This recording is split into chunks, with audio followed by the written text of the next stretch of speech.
Some breaking news now. We've got new images of riot police firing tear gas on hundreds of protesters gathered in Gezi Park in Istanbul, Turkey, hours after an ultimatum from the prime minister there. Those protesters have vowed to keep up their demonstrations against a planned demolition of a public park there. NBC's chief foreign correspondent Richard Engel is on the ground for us in Istanbul. Richard, what's the scene like there now?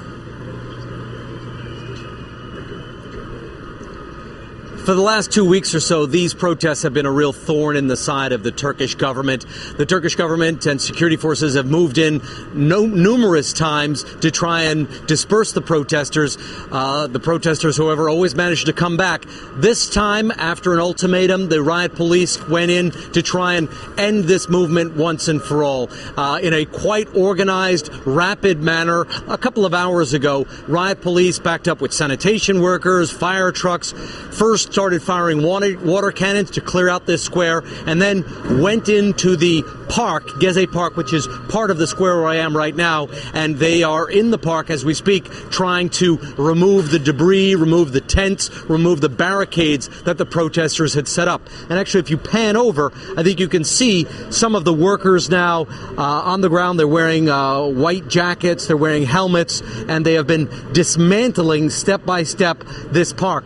And if you keep going and pan over, you can see that it is almost now completely empty. Taksim Square is filled with riot police, a few stragglers, many different vehicles, but the large numbers of protesters that had been here are pretty much gone. If you go, however, all the way to the back of the square, you can see that the police are sealing off what is roughly a round public space in Istanbul. It's actually the largest open area in this city.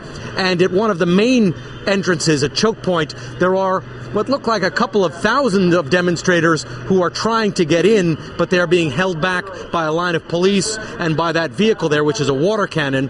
And every so often that water cannon will fire into that large crowd of people who are trying to stream into the square and retake it back. But so far they have not been successful and they have been kept back.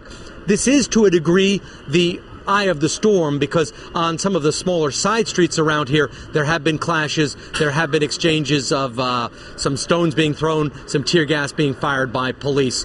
The Prime Minister ordered this operation. Obviously, it was a controversial move. This country is divided. Many people are with the Prime Minister and want to see this area cleared and law and order and regular traffic restored. But other people are using this as an opportunity to take a stand against Prime Minister Erdogan, 3 times elected, democratically elected, but which many opposition members say that he has grown too authoritarian. The Prime Minister plans his response tomorrow.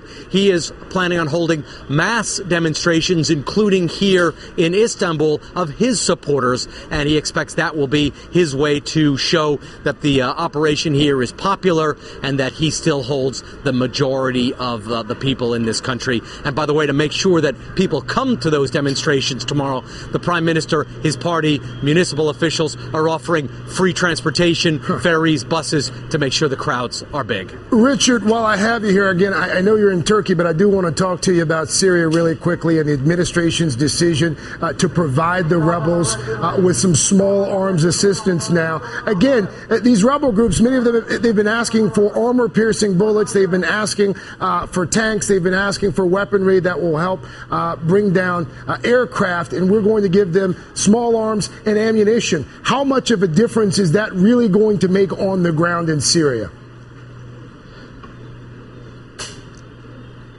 It's not going to make much of a difference, frankly. I spoke today with the leader of the Free Syrian Army, Salim Idris, and he repeated emphatically that what they need is game-changing kind of weapons, not just more guns and more ammunition, because that could lead to an escalation in kind and could actually lead to more deaths, because if they have more bullets and more guns, Hezbollah, Russia, Iran, the Iraqi militias will just easily provide that kind of weaponry, and you could see an escalation.